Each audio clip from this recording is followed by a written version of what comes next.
Hi, Andy XL back with another NFXL podcast. Again, on the subject of the 2026 NFL draft on a college Saturday, let's have a look at some matters related to the college class that's going to come out this year. I did one of these pieces for quarterbacks very recently, and now I'm going to move on to running backs. And what I'm doing here is looking at both the supply and demand side of the running back picture ahead of the 2026 draft.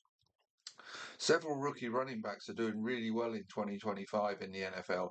So does that mean fewer teams will be in need ahead of the 2026 draft? Which teams have pending free agent questions to answer? And how would those free agents affect the prospects of this class if left unsigned by their current teams? And which teams cannot be happy with what they have and will be looking for an upgrade? So briefly looking at terms of supply, Jeremiah Love looks to be the outstanding candidate and looks likely to go in the top half of round one. But is there a team that would take him there? Jonah Cameron is putting up great numbers too and pushing for a round one pick or early round two. So he's sort of at that level for teams that might be looking in that area. After that, we have a bunch of 6 or 7 all vying to be the running back threes and fours from this class, including Justice Haynes, Nick Singleton, and Catron Allen, the duo from Penn State. Damon Claiborne, Jadarian Price, and Jamari Taylor. Three of them, three or four of them could find themselves into day two. So supply-wise, 5 or 6 to go in the opening 3 rounds looks about right from the supply side. But who would be the teams likely to go for an early for a running back? And does that mean that there's 6 spots available? So let's have a look. Start with the team most in need, um, and this might surprise many people who I've got here. The Washington Commanders. Right now, Austin Eckler, Jeremy Nichols, and Chris Rodriguez all hit free agency this offseason. Now they could retain one or more of those, depending on what Eckler decides to do in terms of playing on or not. Um, McNichols and Rodriguez, do they want to bring them back as the number two to Merritt? But Ja'Cory Krosky-Merritt as a rookie has done well for a late round draft pick. But adding another high quality option like Jeremiah Love, for instance, looks like an idea worthy of consideration for a Commanders team whose roster is not full of holes. So they don't have a great deal of other needs.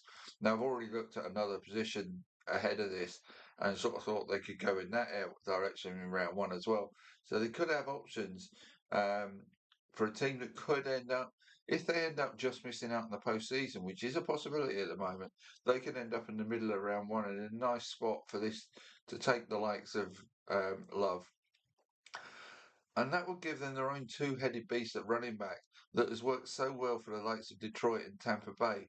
And like I say, they may end up with that mid-round one pick and be in a good spot to take him, or not have to pay too high a price to trade up a few spots to get him.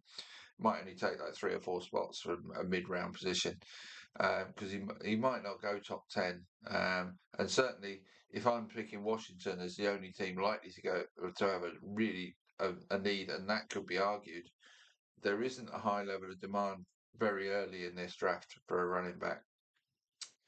Right, so let's move on to other teams who may have a need. Starting with the Arizona Cardinals, James Conner is under contract for 2026, but then becomes a free agent, and is nearer the end, much nearer the end of his career than the beginning.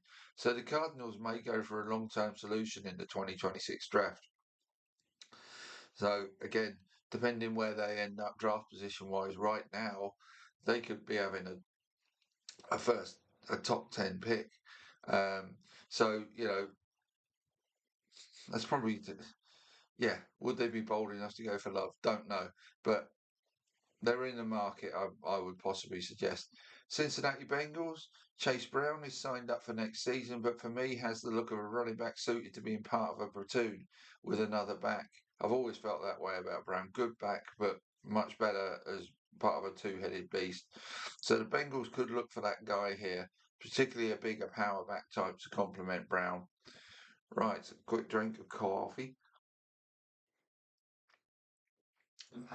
You'll notice that the throat's much better. I'm not coughing and wheezing like I was earlier in the week. Apologies to anybody who watched those. You had to put up with that. Right, moving on. Houston Texans are my next up. Joe Mixon is the wrong side of 30 and has not played this season. Nick Chubb hits free agency at the end of the season. Unless the Texans believe in Mixon, they could look either for a replacement or long-term successor in this draft. Right. Kansas City Chiefs. Kareem Hunt and Isaiah Pacheco, they both hit free agency as well at the end of this season. So the choice for the Chiefs is pay them or use a pick towards the end of round one on a running back. I say the end of round one because that's where it looks like the Chiefs are going to end up at the moment. They did it a few years back with Clyde Edwards-Helaire, so don't rule it out.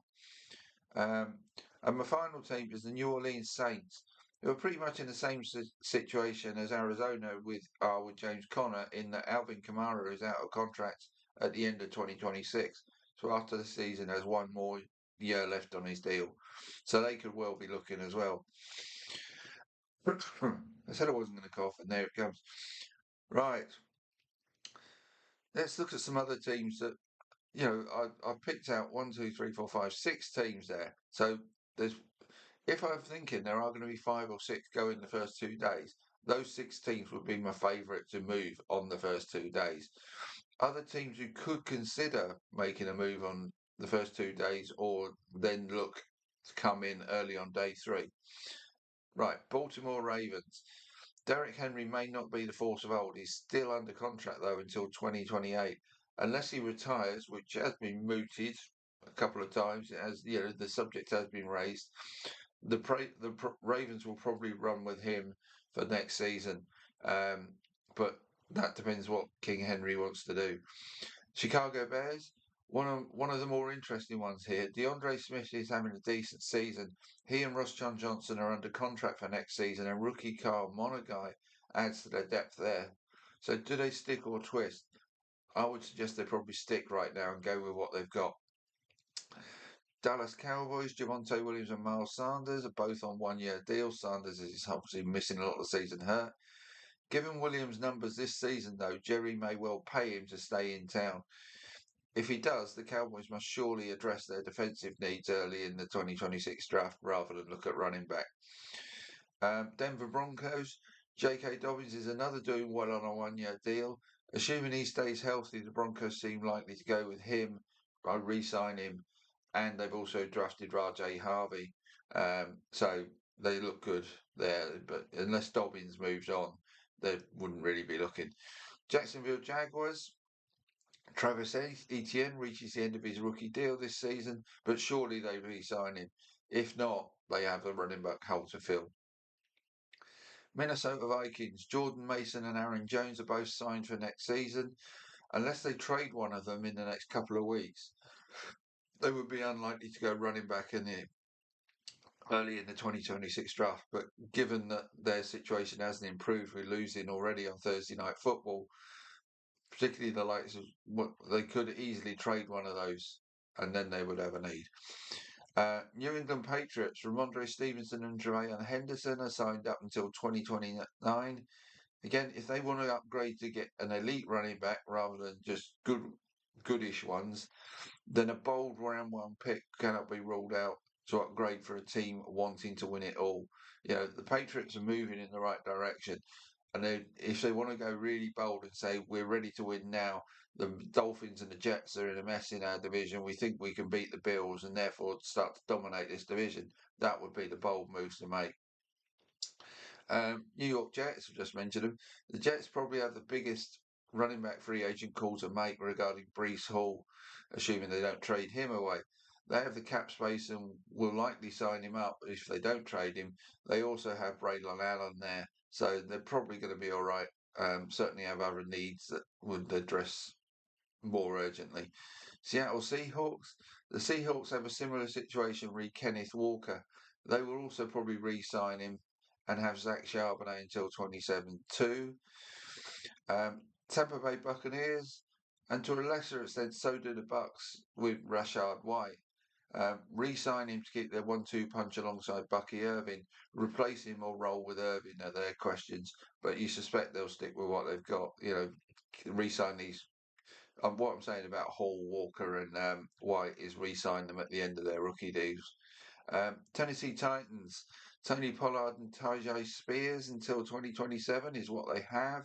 Unless they trade Pollard away, they have plenty of other needs to address. So there's 1, 2, 3, 4, 5, 6, 7, 8, 9, 10, 11. 11 teams there who, if their situation changed, and I've sort of said whether people could be traded away or not re-signed and stuff like that, then they come into the market, but they're probably unlikely to be looking on day 1 or 2 at the moment. Right, bit of coffee. Let's quickly go through teams who have no need at this position at all. So if I've already given you 17 that have some sort of need, then there's 15 that really won't be considering running back at all. Atlanta Falcons, Bijan Robinson's rookie deal runs out at the end of 2026, but the Falcons will tie him up to a new deal at some point. Buffalo Bills, James Cook is tied up till 2030, and they have Ray Davis too. Carolina Panthers, Rico Dowdle is on a one-year deal, so a decision for the Panthers there. They also have Chuba Hubbard contracted until 2029. The Dowdle decision may hinge on whether Jonathan Brooks, remember him, is ever going to be healthy. But either way, running back doesn't look a concern for Carolina.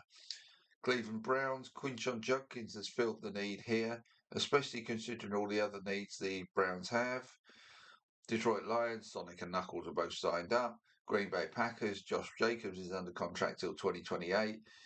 Indianapolis Colts, Jonathan Taylor will enter the last year of his current deal in 2026. Short of a holdout for a new extended deal, no need there. Las Vegas Raiders, Aston Gionte negates any need here, except for a backup with Raheem Mostert hitting free agency. Maybe a mid-rounder, but not early.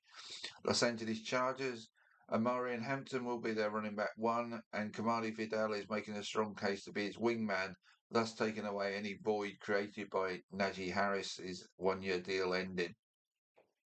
Unless they decide to bring another backup type in or a partner for Hampton. But again, that would probably be more day 3. Los Angeles Rams. Some questioned Kyren Williams' future with the Rams ahead of this season, but he has played well and his contract is until 2029. He and Blake Corum take away any need here. Miami Dolphins, Devon Achane is signed up for next season. He and Ollie Gordon allow the Dolphins to feel they are good to go at least at running back, if not in a myriad of other places. New York Giants, Scam Gatterbo, Tyrone Tracy, and Devin Singletary are all signed up, so they've got what they need. Philadelphia Eagles, Saquon signed till 2029. Pittsburgh Steelers, Jaylen Warren and Caleb Johnson until 2028 at least. So, again, unless they decided to go elite talent, they're all right. San Francisco 49ers, Christian McCaffrey until 2028. So maybe they would look in the 27 draft, but no need to look in this one. So 15 teams there that, unless something catastrophic or drastic happens, they're not going to be looking. 11 teams that could come into the market, but if they did, then they're free. It would be because they freed up free agents. So we're talking about the likes of Javonte Williams, J.K. Dobbins, Travis Etienne, Ramondre, not Ramondre Stevenson, Breece Hall, Kenneth Walker, Rashad White, them becoming free agents, which teams would then be thinking, right, do we want them or do we want a rookie out of this draft class? So either way, it doesn't really improve the draft class prospects. So I still think we're looking at 5 or 6 on the first 2 days. Looks about right. So to sum up, like I said, 15 teams have no need for running back help. Another 11 have little need unless 1 or 2 of them trade away their current running back 1. If they do, probably taking away that need for the remaining 6 teams who have some sort of need at running back. So one of those 6 teams that I've highlighted as potentially looking for a running back might take one of the free agents rather than a draft pick. With only 6 teams having a need at running back and at least 3 or 4 viable free agent options available to teams too, draft demand at running backs looks really low ahead of the 2026 draft. Love and Coleman may grab the first 2 spots. That's the way it looks right now. Potentially only leaving a couple more day 2 spots available to the rest. So it could be as low as 4 going on the first 2 days. Round 4 and 5, though, could see a run on running backs as there could be a valuable value available by then due to the lack of early demand. So what I'm saying is, it looks like supply might outdo demand. So therefore, quality options might be available in the mid rounds, which savvy teams will look at that and say, forget what our need is, let's take the best player. And there might be some good running backs left. So that's how I see the running back picture right now. Um, same piece coming up for wide receivers and tight ends. I've already written them. I just need to record them. So they'll be coming up in the next week, I would suggest, once I get around to recording. All right.